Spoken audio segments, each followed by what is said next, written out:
Bem, nós temos aqui um poema do Paulo Coelho que eu vou tomar como referência para um problema mais amplo, né? Esse poema está também foi eu que traduzi, entendeu? Existe um livro meu, Poesia Hermética de Paulo Coelho, eu acho que botei na bibliografia.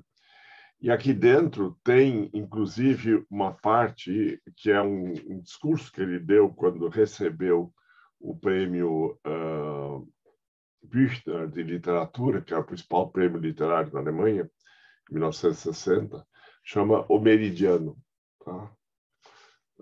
Página 335 em diante, tá?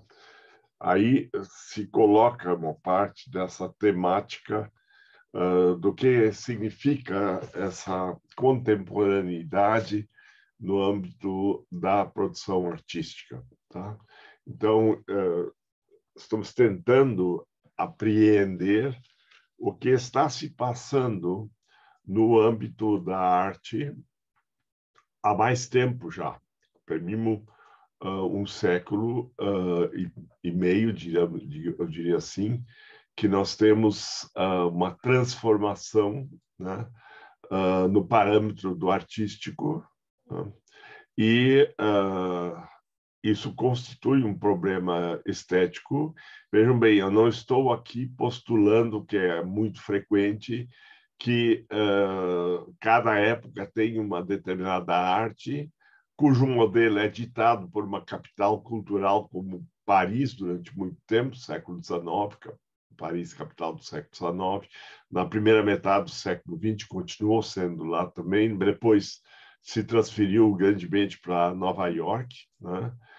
Também em Londres, né? E a questão, eu acho que não é simplesmente nós ficarmos aqui imitando um determinado modelo que seja vindo da chamada Rive Gauche do Seine, lá em Paris, né? Eu sei que lá na Universidade de São Paulo essa é uma frequência, uma postura muito frequente por causa da formação francesa que eles tiveram lá, mas a grande movimentação cultural já não é mais, digamos assim, algo exclusivo de Paris, né?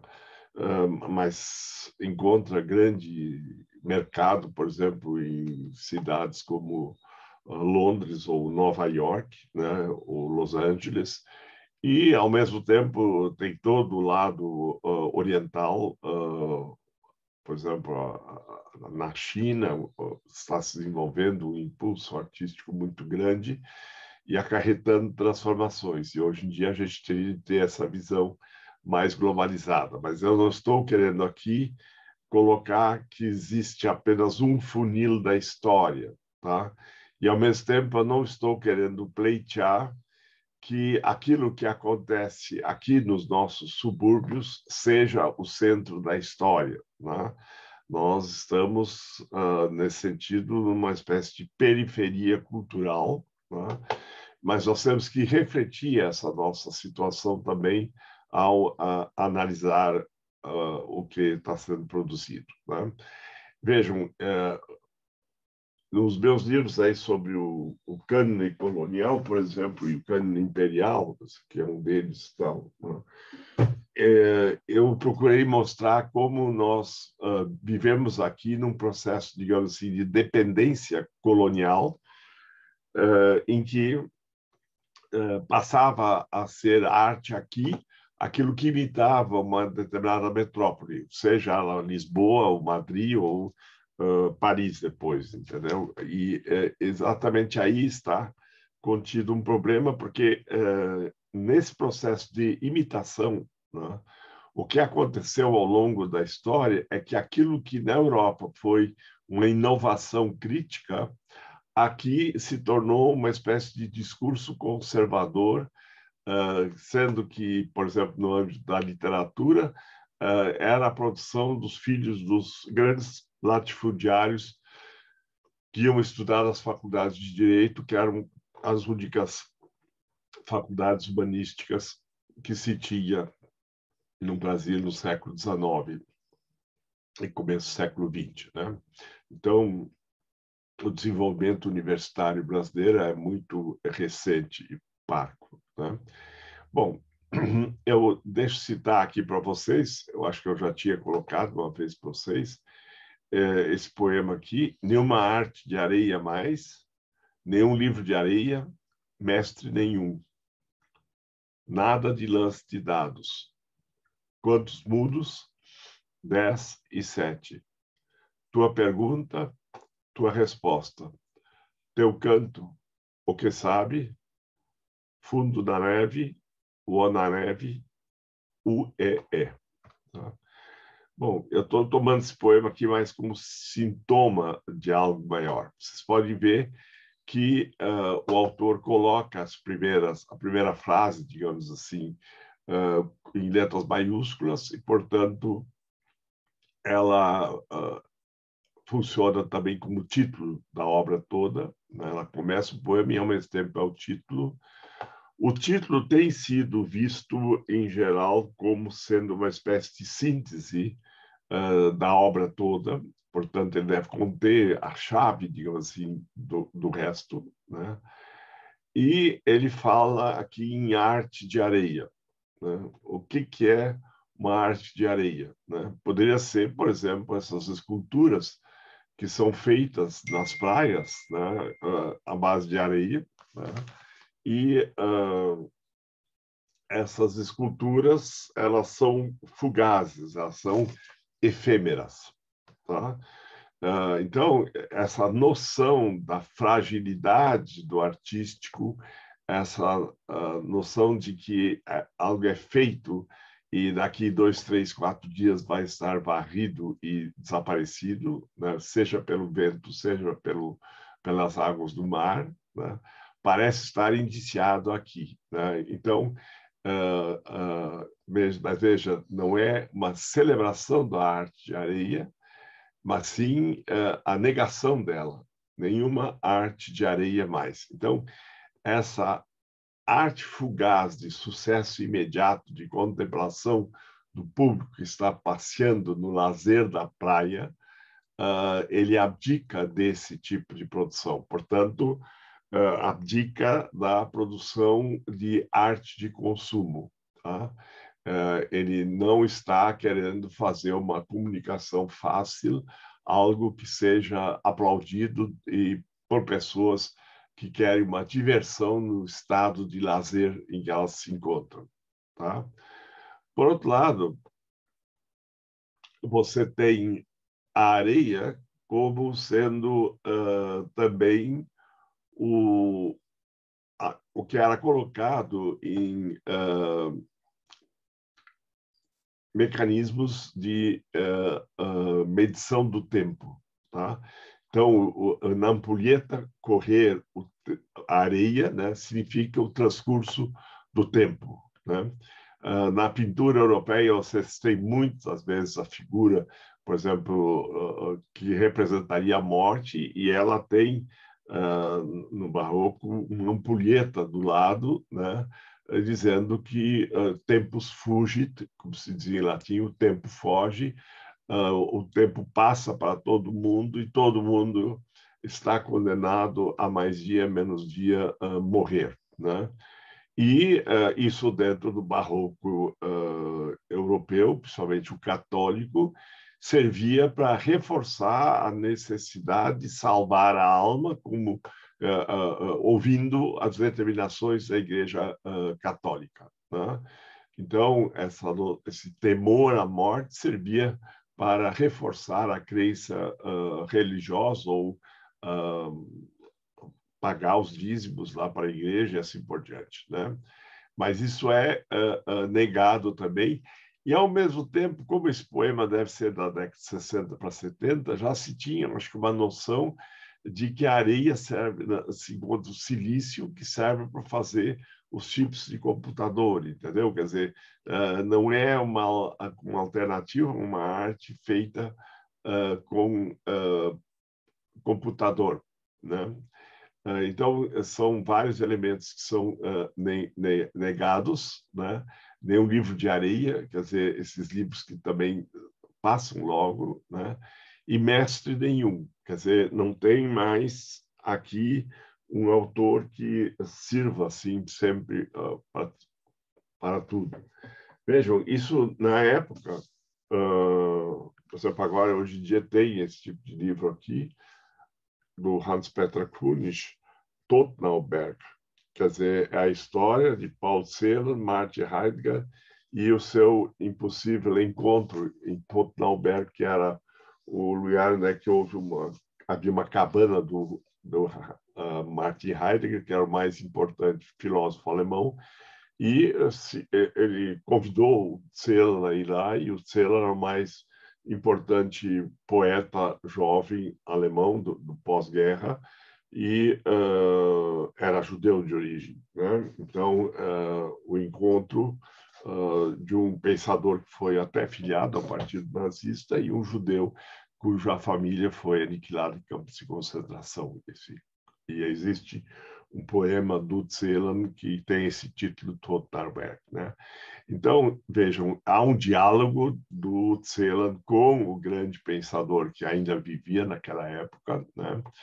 E então se coloca o tema de que não há nenhum mestre absoluto a ser seguido.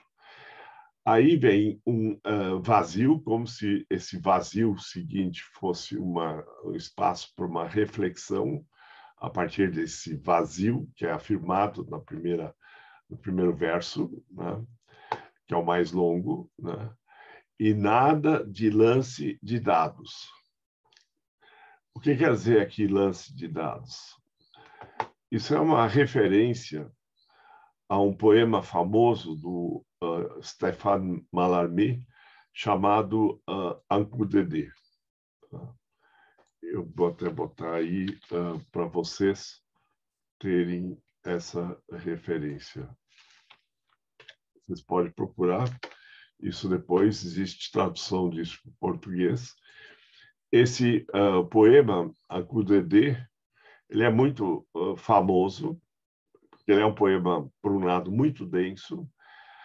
Por outro lado, é um poema único de Mallarmé, em que ele diz, com letras bem grandes ao longo das várias páginas do poema, Un coup de dé n'oubliera jamais l'hasard. Um lance de dados jamais há de abolir o acaso, o azar. Tá? Então, você vai fazer uma jogada com dados, um jogo com bocó, ou general, como é que se queira chamar, e aí você bota lá seus 5 dados lá dentro e o resultado você não pode prever, né?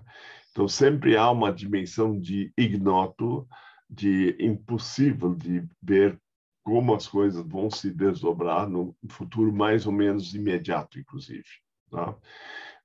Então, a questão que está aqui colocada é que o dado ele tem uma opção de 1 até 6. Tá? E, vejam, o que se está pensando aqui, vejam, é que a arte de areia, né, está predestinada a se decompor e a desaparecer.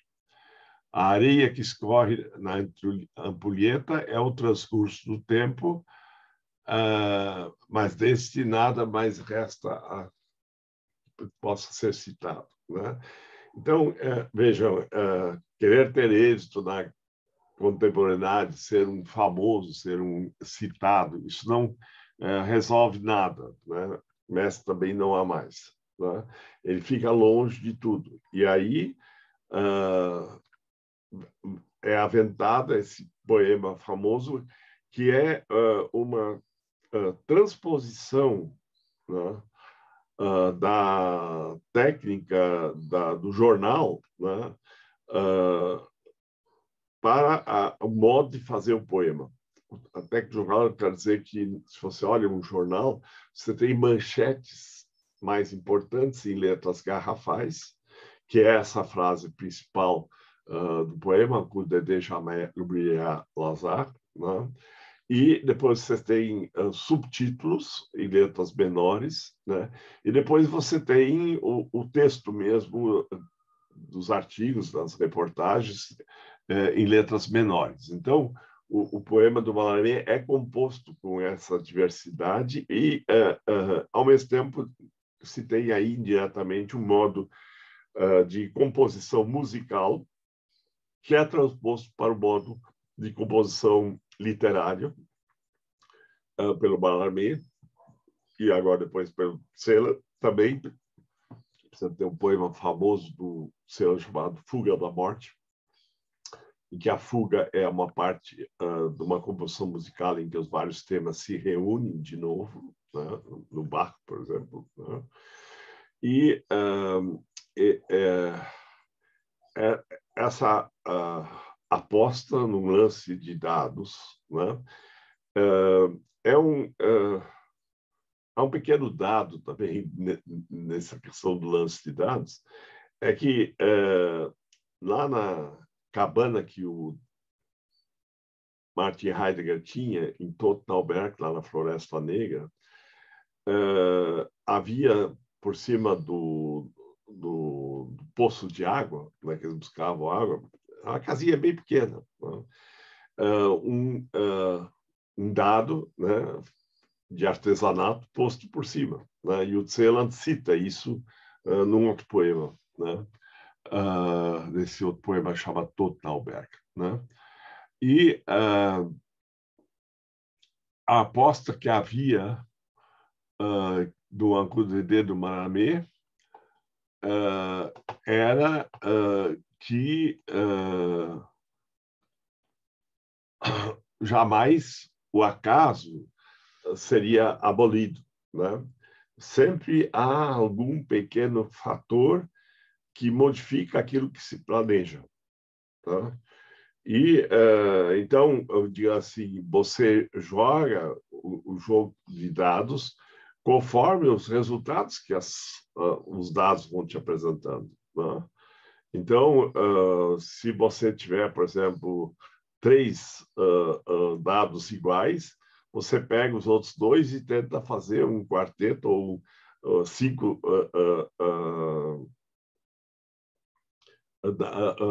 resultados iguais, entendeu? Aí vai valer mais no quarteto, no quinteto, tal, entendeu? E o problema é que você não pode prever que vai acontecer aquilo. Você tem, por exemplo, uma chance em 6, né? Ou 2 chances em 6, entendeu? Quer dizer, então, sempre depende do acaso, né? Mas vejam bem, não é simplesmente o acaso que ele está falando, do azar. Tá?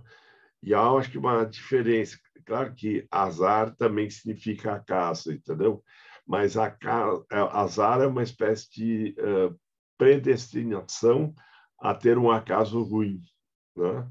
Então, o azar é que algo que não precisaria ter acontecido, te aconteceu e foi ruim, né? Como tantas coisas que aconteceram, né? Por exemplo, um sujeito nascer numa família, vamos dizer, de judeus na época que depois redundou no nazismo, né? Ou ser brasileiro no Brasil de hoje, né? Ou ser francês numa época de guerras civis e lutas, etc., de revolução e tal, entendeu? Bom, aqui o poema já dá uma resposta a isso, né? Nada de lance de dados. Nesse sentido, poderia entender isso aí, que eu nem vou tentar mais uma aposta nessa história, sabe? Eu não vou mais tentar entrar num partido e tentar mudar o mundo conforme uma perspectiva política imediata. Eu já desisti de antemão, porque eu não estou apostando mais nada, não aposto mais. Né? Não se faz. Agora, tem uma coisa assim que é lida no texto do Mallarmé, ao qual há uma referência aqui embaixo, que é que você teria no firmamento uma constelação que em português é chamado de sete estrelas, como se fossem sete estrelas, mas você enxerga só seis. A sétima você só enxerga raramente em dias sem lua, né? e sem nuvens. É a constelação das Pleiades. Para os gregos, era o cinturão de Orion, né? Como se tivesse um grande caçador no céu, e lá estivesse o cinturão dele representado nessas estrelas. Tá? Mas veja, então, você teria a perspectiva de que haveria uma divindade antropomórfica no espaço sideral. Tá? Ou que você, olhando fixamente nesse cinturão de Orion, nas Pleiades, você poderia eventualmente chegar a alguma coisa que não está dentro do plano humano dos seis lados alternativos do dado com que você joga, né? Que poderia haver como que uma intervenção divina, uma espécie de milagre, e haveria uma outra alternativa, né? E aí, se não há mais necessidade, não há mais aposta, não há mais expectativa de que venha uma divindade resolver a história, resolver a sua vida, etc. Aí, o resultado é a mudez, é o silêncio, né? Aí ele pergunta quantos mudos? 10 e 7. Veja bem, não é 17, né? É 10 e 7. Né? Esses dois números são muito significativos, né? Quer dizer, o número 10 é baseado nos 10 dedos da mão, né? E ele é a base do sistema decimal de contagem. Tá? Veja bem, os romanos não tinham o número zero, porque não tinha lógica ser o zero. O zero é uma abstração numérica, tá? Que permitiu o desenvolvimento do sistema decimal. Tá? Mas vejam, muitas vezes se contasse 1, 2, 3, 4, 5, 6, 7, 8, 9, 10, 11, 12. Então, essa contagem deu a questão da dúzia, que ainda hoje a gente usa a dúzia de bananas. Ou houve sistema de contagem baseado no número 20, que são os 10 dedos da mão e os 10 dedos do pé. Né? Mas, vejam, entre os árabes e palestinos, né, parece que há um costume, pelo que um professor de matemática palestino me contou, de quando um comprador e um vendedor estão fazendo uma negociação lá na loja, no bazar, né?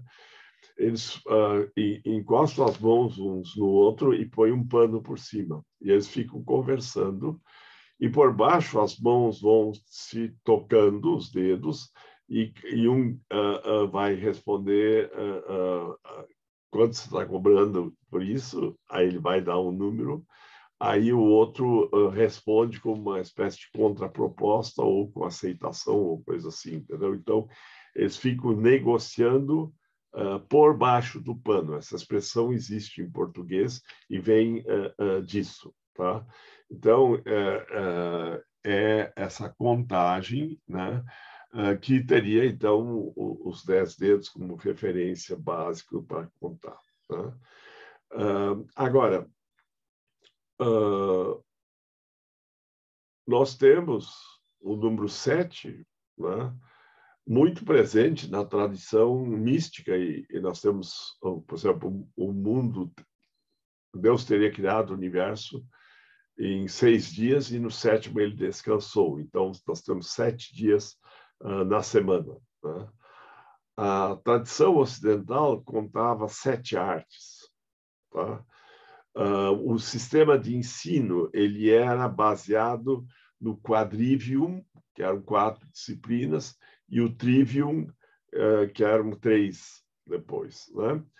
Eu tenho ex-orientando meu, Erinaldo Salles, ele publicou nessa editora Cajuína a tese de doutorado dele, onde ele fez um longo estudo sobre o caráter, vamos dizer, simbólico dessas numerações. Tá? Então, veja, eu posso tomar 10 e 7 como, diga assim, os dois horizontes de resposta, o 10 do sistema decimal da ciência, né, do conhecimento laico, e 7 desse suposto conhecimento místico, que estaria escondido na sétima estrela das Pleiades. Né? Bom, então você tem aqui uma observação, um vazio novamente do espaço em branco, você precisa ler esse vazio, né?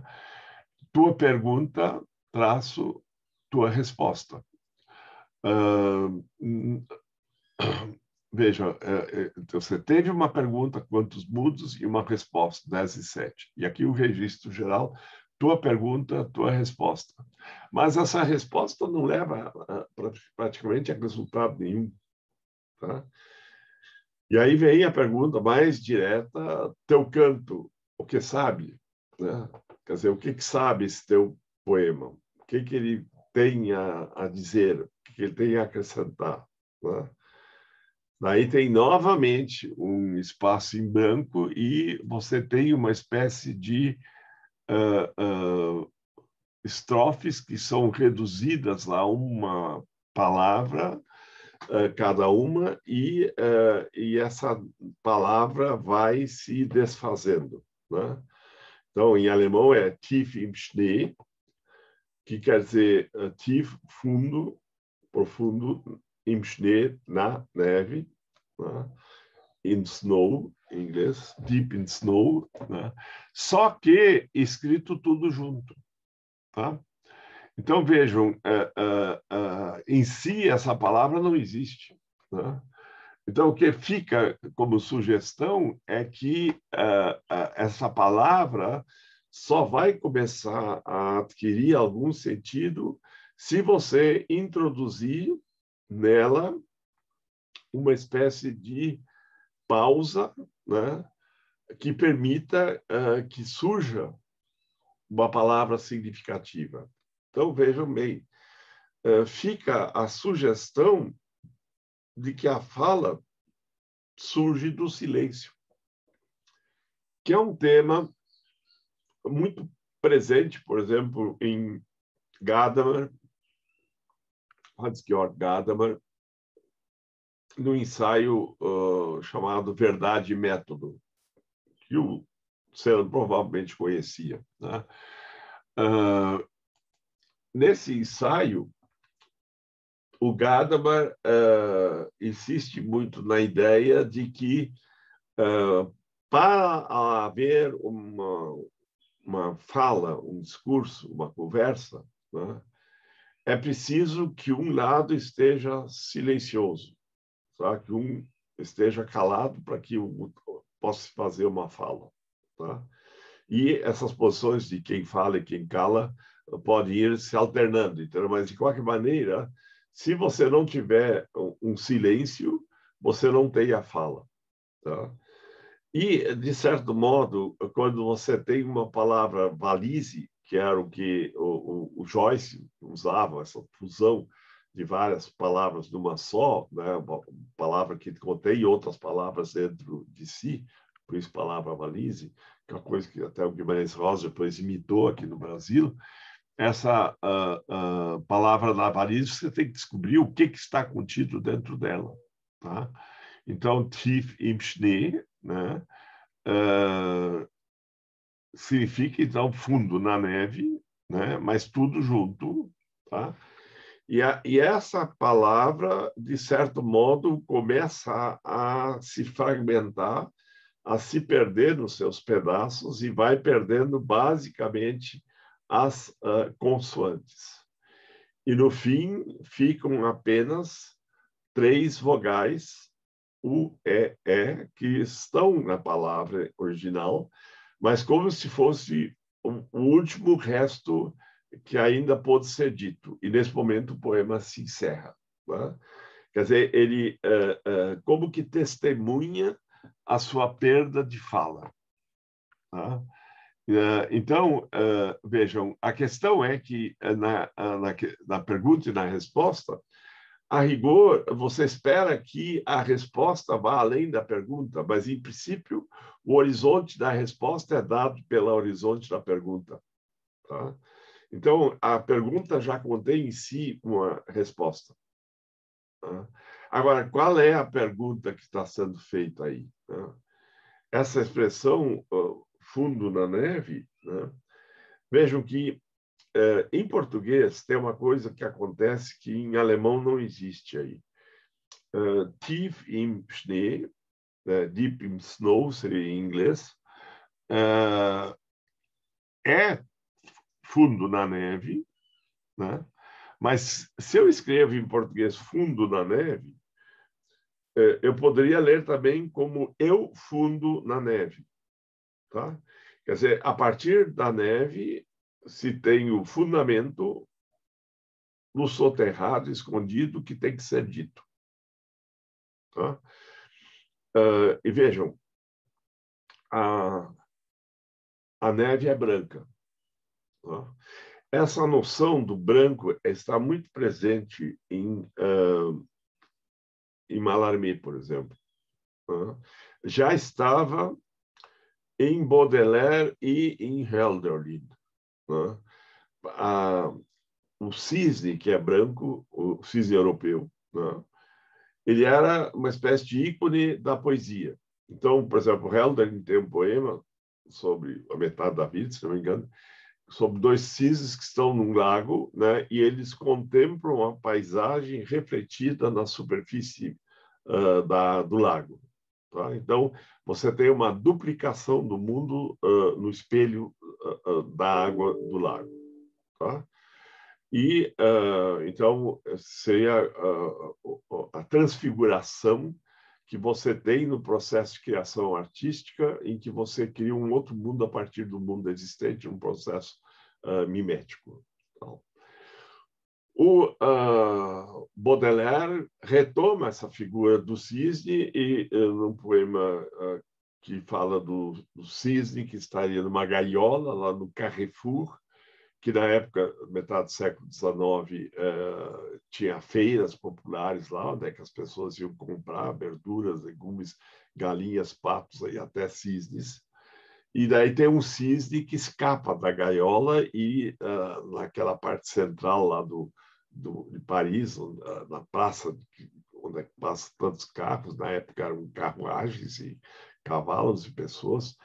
E então como se o poeta moderno estivesse perdido no mundo da vida contemporânea. Ele fica sem jeito, não é bem o lugar dele esse, entendeu? Ele é um descompassado, é alguém que está como que fora do lugar, né?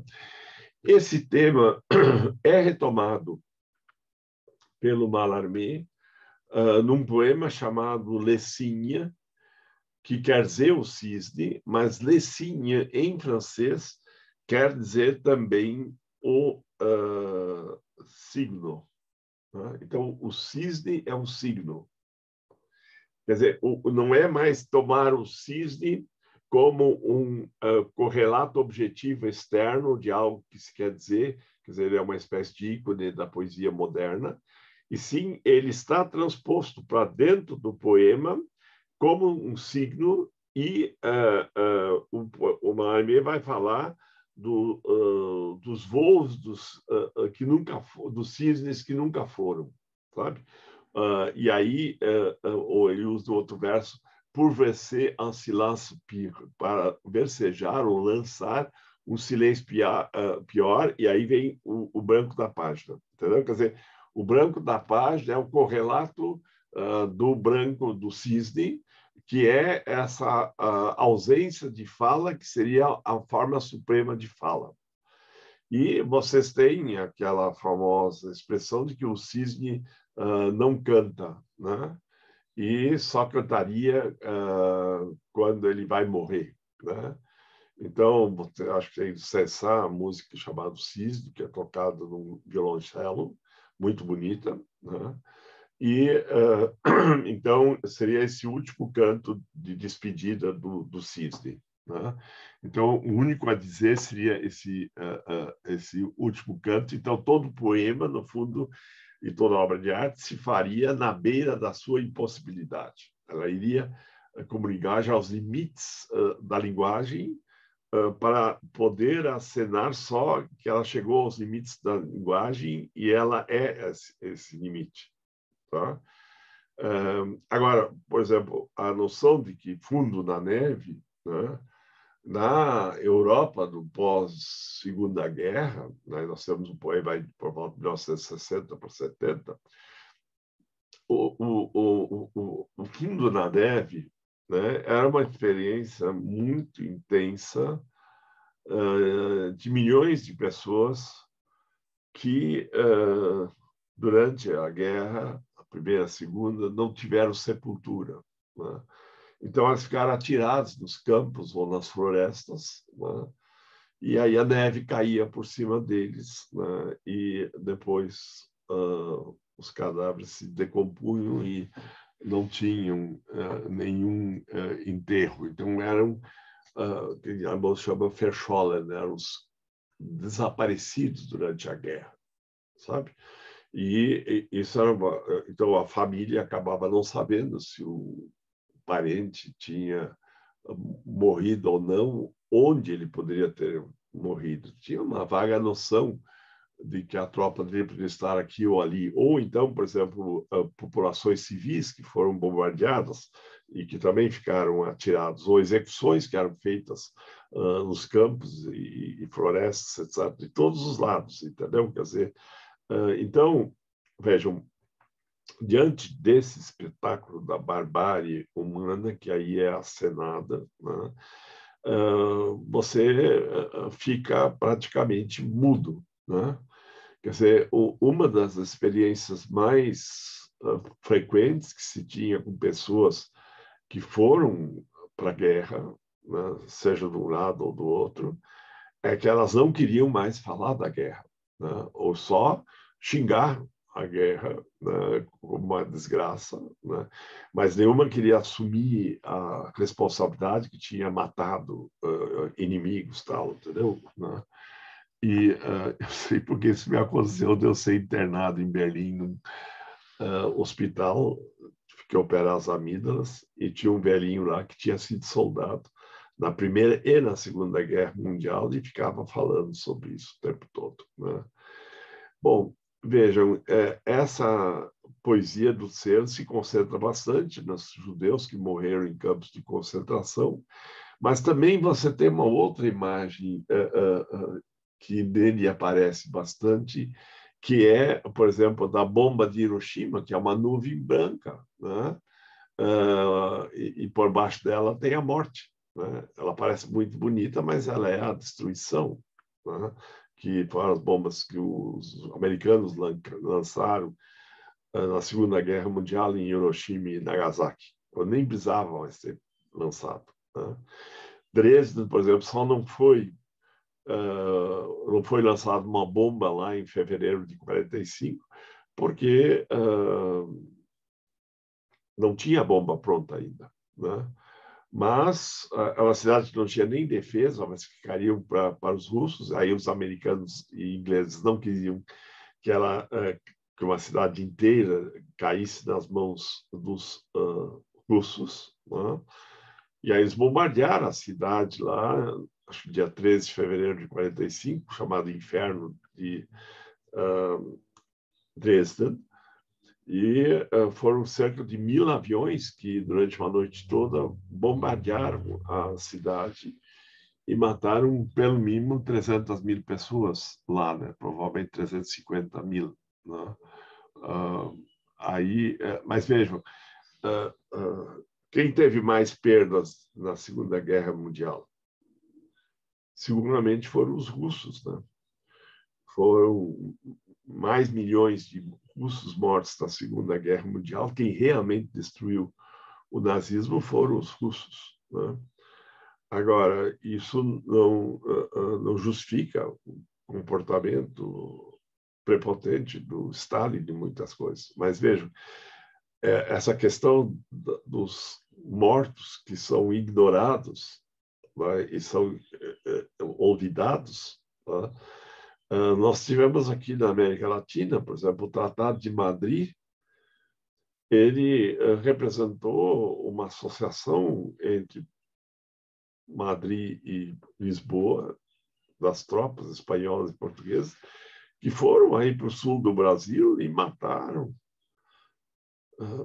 Ninguém sabe quantos milhares de índios, usando canhões, sabres, fuzis, etc., que eram armas que os índios não tinham, né?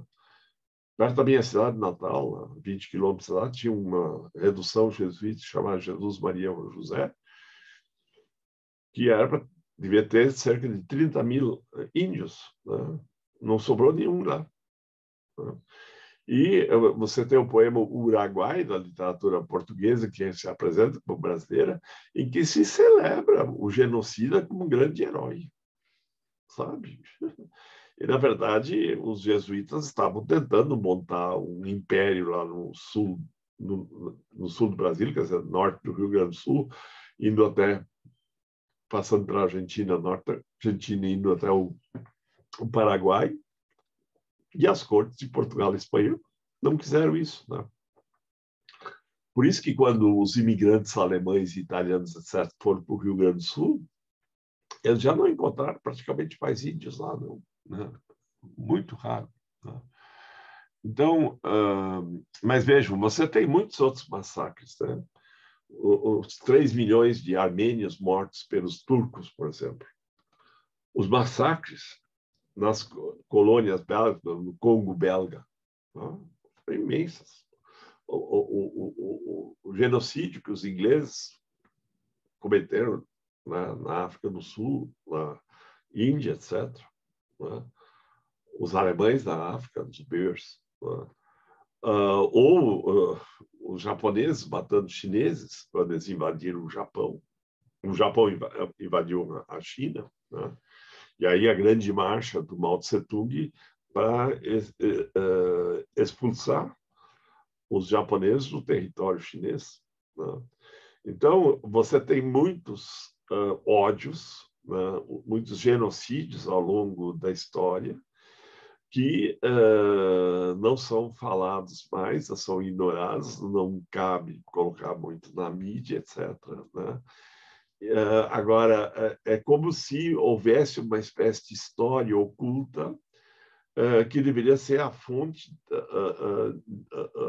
temática, digamos assim, da nova arte.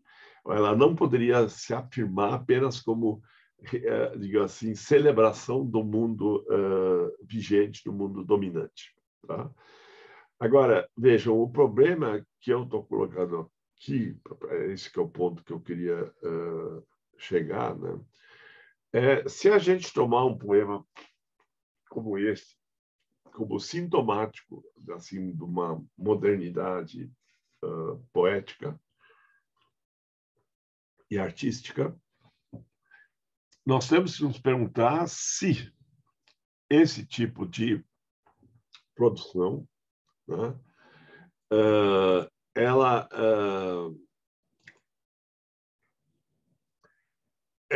centra a história novamente na Europa, sabe?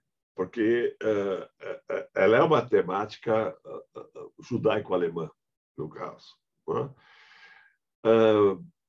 Vejam, isso é a questão subjacente do espírito absoluto, né? O Hegel tinha essa expressão, né? Quer dizer, onde é que você teria uma espécie de convergência de todo o conhecimento e, com isso, uma abrangência de tudo o que se sabe. Vejam, esse sonho não desapareceu. Hoje você tem centrais de computação que procuram amealhar todos os dados possíveis, né? Então, já não é mais um espírito absoluto humano, né? Mas um espírito absoluto mecânico, de máquinas, né? E o problema é o que elas vão fazer com aqueles trilhões e quatrilhões de dados que elas têm lá dentro, né? têm que ser instruídas para saber como selecionar os dados. Não é? Então, por exemplo, se há uma espionagem nas redes de comunicação social, entendeu? Então, provavelmente se marcam lá para os algoritmos procurarem certas palavras que seriam sintomáticas, por exemplo, de movimentos terroristas, atentados a bombas ou coisa assim, entendeu? Mas, de qualquer maneira, é um sistema de vigilância, tá? de controle. Por outro lado, nós temos que, de certo modo, confiar. Por exemplo, os nossos dados bancários estão nos bancos, né? E ficamos confiando que eles permaneçam, né? Mas aqui no Brasil, por exemplo, não se tem tomado cuidado suficiente com os repositórios de dados, né? Veja a Cinemateca, que pegou fogo agora por não terem cuidado direito lá, né? Mas vejam, esse problema está na estética do Hegel e na filosofia da história dele, que são livros que, nas grandes universidades, a maior parte dos alunos leem, mas aqui entre nós, provavelmente, vocês não leram, mas eu estou recomendando, dizendo que são textos importantes, né? Então, vejam, na filosofia da história, o Hegel tenta ver se é possível captar um sentido para a evolução histórica, tá? E ele começa lá com o que se tinha mais dados na época, que era a cultura assírio-babilônica, daí a egípcia, depois a cultura grega, da antiga, daí a romana, e depois a Igreja Católica como herdeira do Império Romano, pelo Concílio de Nicéia, e mais tarde, 1000 anos depois, ele vê a ruptura disso com Lutero, em que você teria pleiteado maior liberdade de interpretação para o texto sagrado e uma autonomia do sujeito. Então, o Hegel vê na evolução da história, depois o passo seguinte, que ele apresenta como sendo o Estado de Direito prussiano, mas, na verdade, deveria ter falado da Constituição norte-americana como um marco histórico importante, ou a Declaração dos Direitos Humanos, mas, de qualquer maneira, na segunda metade do século XVIII, se pleiteia e se passa a constituir o Estado de Direito. Entende que o governante não pode fazer o que ele quiser, e sim, ele tem que obedecer às leis que são o mais importante do país. Tá? Então, se supera a posição de Luís XIV, por exemplo, que dizia l'état c'est moi, ou o princípio, o Estado sou eu, né? Eu digo o que deve ser feito na França, né? Os romanos tinham esse princípio, quod principi placuit legem habet vigor. O que agrada ao príncipe tem o vigor de lei. Então, o príncipe, o governante principal, ele dizia o que era para ser lei. O que ele dizia se tornava lei, né? Então, o Estado moderno contemporâneo, né, o Estado de Direito, rompe com isso e põe o primado na Constituição, na lei maior, né? E todo e qualquer membro daquela sociedade, seja um empregado, seja um deputado, seja um senador, seja o presidente da República, tem que seguir aqueles princípios que estão aí na lei, senão ele pode ser responsabilizado pela violação da lei que ele faz, né? Então, o Hegel via esse procedimento como, digamos assim, uma garantia para a maior liberdade do cidadão. Então, a contrapartida ao Estado de Direito são os direitos e as garantias do cidadão. Tá? Aqui no Brasil, a gente tem, na Constituição de 88, com o reconhecimento que todo cidadão tem direito à saúde, à educação, à moradia, ao emprego e à felicidade, tá? Segurança e felicidade. E isso é dever do Estado. Então, é direito do cidadão e dever do Estado. Tá? Obviamente, isso é fruto de uma luta intensa que houve contra a ditadura militar. Tá? E, hoje em dia, você tem gente que quer voltar ao período da ditadura militar e acabar com esses avanços sociais que, na verdade, ainda não foram plenamente implementados, né? Quer dizer, nem todos os brasileiros estavam tendo o direito à educação, né? Nem todos estavam tendo boa assistência médica, né? E nem todos tinham emprego e moradia e garantia de poder se alimentar, tá? Mas vejam, a pretensão do Hegel era de que ao longo da história se desenvolveria o espírito humano com as suas manifestações de cultura e civilização, sendo que o Estado de Direito seria uma dessas manifestações fundamentais, como também a Declaração dos Direitos dos Homens Cidadãos, né? Isso tem se chamado de espírito absoluto. O Hegel achava, quando os alunos uma vez perguntaram em que ele se baseava nisso, aí ele botou a mão na Bíblia e disse, não baseei na Bíblia. Entendeu? Por quê? Porque, para o cristianismo, Cristo seria um homem, um Deus que se tornou homem. Veja, é o Espírito que se fez carne e habitou entre nós. Essa expressão bíblica sobre Cristo, né? Então, o advento de Cristo, e por isso que dividiria a história em duas metades, seria o advento do Espírito que vem a ser desenvolvido, né? E passa a ser um bem comum de todos os seres humanos, tá? Isso é um longo processo, tal, entendeu?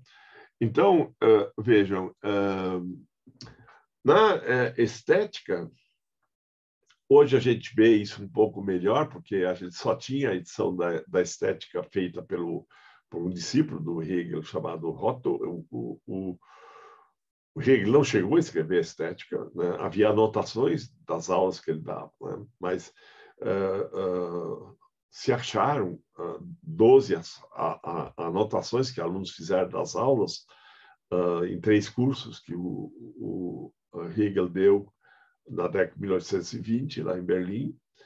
E as anotações são bastante diversas, chama-se filosofia da arte. Tá? E essa filosofia da arte deixa mais claro o que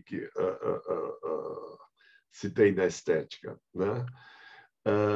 Um dos elementos aí é que, primeiro, a estética de Hegel não cuida do belo da natureza. E ele diz isso claramente, quer dizer, cada ciência tem o direito de definir o seu objeto. Eu não vou poder estudar tudo, entendeu? Eu vou me concentrar no belo artístico. Ponto. E aí ele vai examinar 5 artes, né? A arquitetura, a escultura, pintura, assim por diante, os 3 gêneros literários, mas ele vai deixar fora, por exemplo, a dança. Claro que ele sabia que existia a dança, né? Mas o que ele queria era armar um esquema para conseguir, de modo geral, entender a relação entre as artes e a formação de o que ele chamaria de um sistema das artes. Então, por exemplo, lá, ele começa com a arquitetura, porque ele diz que a arquitetura é a arte que abriga as demais artes dentro dela, né? Ela é, nesse sentido, a mais importante das artes, na medida em que ela fundamenta o espaço para as outras. E, ao mesmo tempo, veja, ele acha que a arquitetura tem a linguagem mais simples, para não dizer simplória, de todas as artes. Tá? É uma arte que não consegue explicar direito a que ela veio. Ela só faz coisas relativamente simples, né?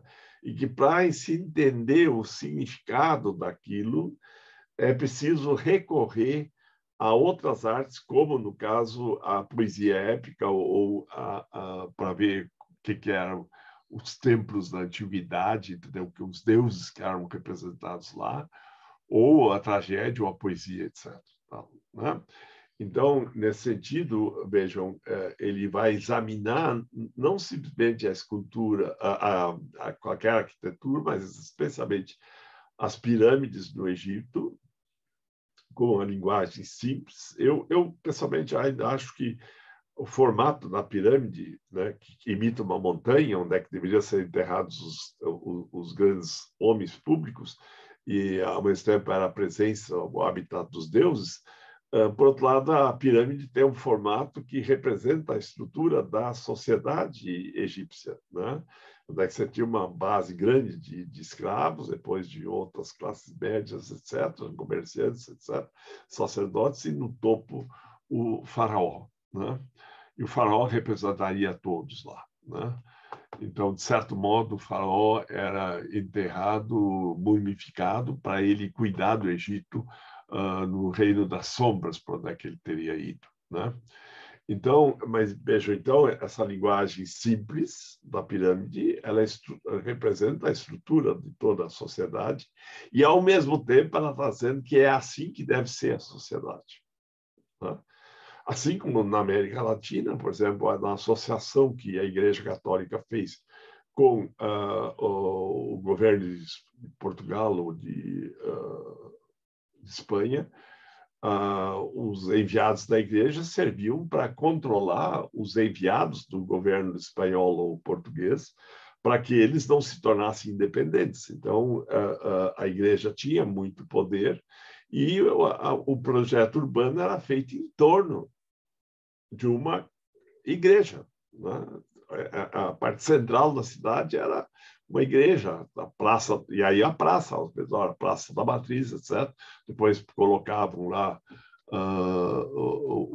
os colégios católicos, tal, se colocavam isso, entendeu? E não era propriamente o palácio do governo, né, que era o centro, né? E aí as pessoas passam a aprender que a vida delas deve girar em torno da igreja, né? E aqui se tem algo semelhante também, né? Vejam, a questão é que o Hegel queria distinguir, por exemplo, ele tinha na mente a questão das tríades, né? Lógicas da dialética, né? A dialética era um modo de entender que alguma coisa permanece na história e, ao mesmo tempo, vai se modificando ao longo da história. Então, você teria um primeiro momento, né? Depois o segundo momento de antítese, que seria um momento mais clássico, e o terceiro momento, por exemplo, a arte românica, que tem sido traduzido por arte romântica, que não era bem o sentido, né? Os tempos românicos, tal. Mas aí, vejam bem, ele precisava da tese que haveria um momento em que a arte acabaria, sabe? A morte da arte, a famosa tese, né, que aparece. Mas é também um problema lógico. Por quê? Porque você tem que fechar. Teve um começo com um fim, tá? E, nesse sentido, você, quando tem um começo, meio e fim, você tem um espaço abrangente sobre o qual você pode refletir. Então, ele postulava que o momento da filosofia da arte tinha surgido porque o processo de desenvolvimento da arte tinha acabado. Isso não quer dizer que não pudesse surgir fenômenos artísticos, mas a questão é que a arte nunca mais teria aquela posição de primazia que ela teria tido antes, tá? Se tornava marginal, menor dentro da sociedade, né? Isso contém em si uma certa idealização, quer dizer, por exemplo, se você pensar que o teatro grego poderia ser um envolvimento da população toda de Atenas num movimento teatral lá que durava alguns dias de encenação, o problema é que 95% da população estava fora dos espetáculos das tragédias, né? Quer dizer, as mulheres, os escravos, as crianças, os adolescentes, os camponeses dos arredores, né? Os estrangeiros, né? Todos estavam de antemão excluídos, né? O próprio teatro grego, não havia atrizes nele, né? Os papéis femininos eram feitos por homens, como foi feito também no teatro inglês da época de Shakespeare, ou no teatro japonês também, né? Agora, isso significa que não havia essa idealidade. Você pode pensar, não, na Idade Média ou nas cidades interiores se construíam os templos para que a população toda coubesse no templo. Isso é um pouco fantasioso também, porque os templos não conseguiam ser tão grandes que a população toda coubesse lá dentro, entendeu? Quer dizer, e o envolvimento das pessoas não se dava pela dimensão artística do prédio ou da música que era cantada lá, e sim pelo objeto de culto, tá? Mas vejam, o Hegel deixa a dança fora, né? Estou tentando aqui entender o sistema das artes. Nós, hoje em dia, perdemos essa noção de sistema e tem se colocado aí nesse lugar uma semiótica peirciana tal, que acha que resolve tudo através de esquema de signos que, a rigor, são ilógicos. Mas o problema aqui para nós é que, por exemplo, ele não trata da dança, né? Ele vai tratar da arquitetura e depois da escultura. Entre as duas, ele examina esculturas de tamanho arquitetônico, como é, por exemplo, a Esfinge de Gizé, né? Ou, por exemplo, aquelas colunas de esfinges nas entradas dos templos egípcios, tá? Então, é uma escultura arquitetônica também, tá? Ela integra a arquitetura, tá? Mas por que isso? Porque ele quer apontar que a arquitetura se torna artística na medida em que ela se torna escultórica, tá? O caráter artístico da arquitetura se entendia pela dimensão escultórica dela, tá? Então, você pode entender o Niemeyer, por exemplo, como alguém que era um grande escultor em concreto, tá? Agora, como é que fica a dança nisso? De certo modo, eu poderia entender a dança como escultura em movimento, como arte seguinte, né? Em que a escultura tem por objeto principal o corpo humano, né? E a dança é basicamente feita por pessoas, né, em posições que acabam sendo escultóricas. Então, digamos assim, o desenvolvimento de uma dança seria chegar de tempos em tempos a uma posição que poderia ser uma escultura, né, de uma, duas, três ou mais pessoas, tá? Então, vejam, o cinema, o Hegel não tratou disso porque não existia cinema, né? Surgiu 100 anos depois dele, praticamente. Mas o cinema poderia ser visto, por exemplo, como teatro filmado. O teatro ele examina. Mas a questão é que o cinema só desenvolveu a sua peculiaridade como arte na medida em que ele deixou de ser teatro filmado. Claro, você tem umas primeiras cenas de filmes que são um trem chegando na estação, né? Ou uma rua onde é que carruagens passam, tal, entendeu? Mas depois, e o cinema francês, por exemplo, ficou sempre marcado por isso, você tem basicamente a filmagem de uma peça em que é encenada e isso se torna filme, né? Mas, por exemplo, o Griffith, nos Estados Unidos, desenvolveu a questão do traveling, né? O traveling é o movimento da câmera, entendeu? Então, em princípio, o espectador de teatro ele fica sentado no mesmo lugar, né? Agora, o traveling da câmera é como esse espectador que caminha aqui e ali para achar o melhor ângulo para ver aquilo que está acontecendo, né? Por outro lado, os russos, o Eisenstein, na década de 20, ele desenvolve muito a questão da montagem, né? Quer dizer, e o modelo da montagem é a metáfora literária, né?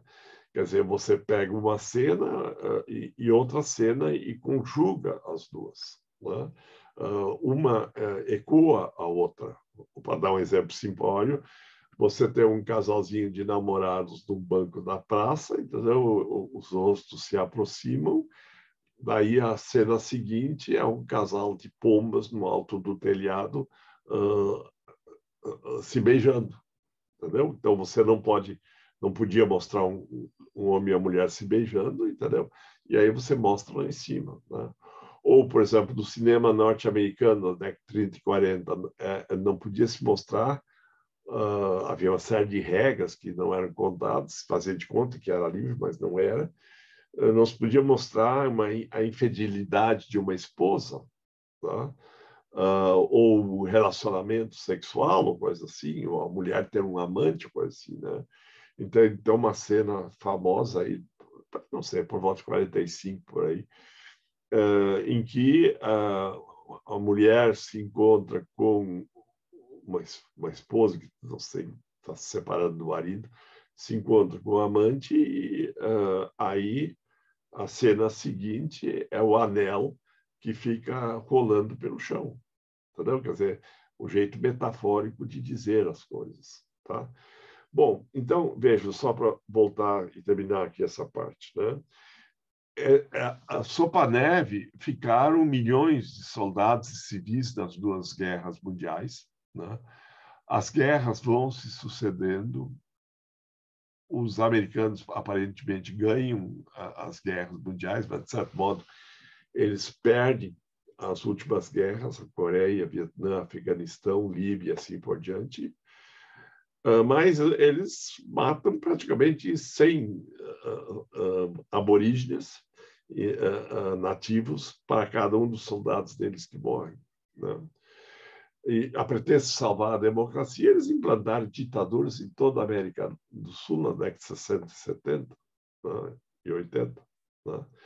Então, a pergunta é saber o que se pode dizer em torno dessa dimensão silenciada da história, desse trágico da história que leva ao emudecimento. Como é que você consegue ainda articular uma linguagem, né, que diga alguma coisa?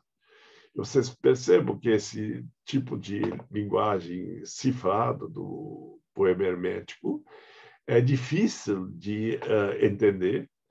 E, de certo modo, isso você já tem como um modelo no Ancu Dedê do Mallarmé, que imita a linguagem do jornal, tá?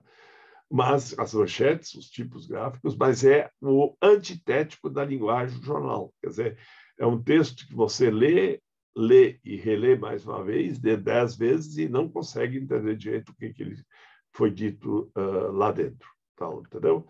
Então, você pode, né, ir mais fundo com as interpretações que existem, mas, de certo modo, a hermenêutica faz parte constitutiva do entendimento do próprio poema, porque ele se dá como negação da linguagem de comunicação, tá? E isso se dá também em outras artes também, né? No cinema, no teatro, até mesmo, talvez, na arte da arquitetura, tá? Então, é como que se acenasse uma espécie de contradição, né? Porque o poema ou a obra de arte quer dizer uma outra coisa que não consegue ser dita direito. Então, a linguagem que está aí da obra de arte serve para acenar, sugerir alguma coisa que ainda não pode ser dita, e a obra existe nessa contradição entre aquilo que ela pode indiciar e aquilo que ela não consegue dizer. Tá? Ela se dá, portanto, entre querer dizer e não poder dizer, entre sugerir o que ela não consegue dizer e a necessidade de ir além da mera sugestão. Tá? Então, o problema que eu estou querendo colocar é que, se há pretexto de ultrapassar a tradição metafísica da estética da alegoria, como a gente tem chamado, não se recai novamente numa estética de uma alegoria em que, em vez de ter uma ideia a priori que é presentificada na obra de arte, você teria uma obra que acena um fragmento de uma alegoria, de um dizer outro, que não consegue mais ser dito, porque ele não quer cair na banalidade do que se é apresentado como sendo verdades absolutas por aí. Tá? Então, por favor, pense sobre essa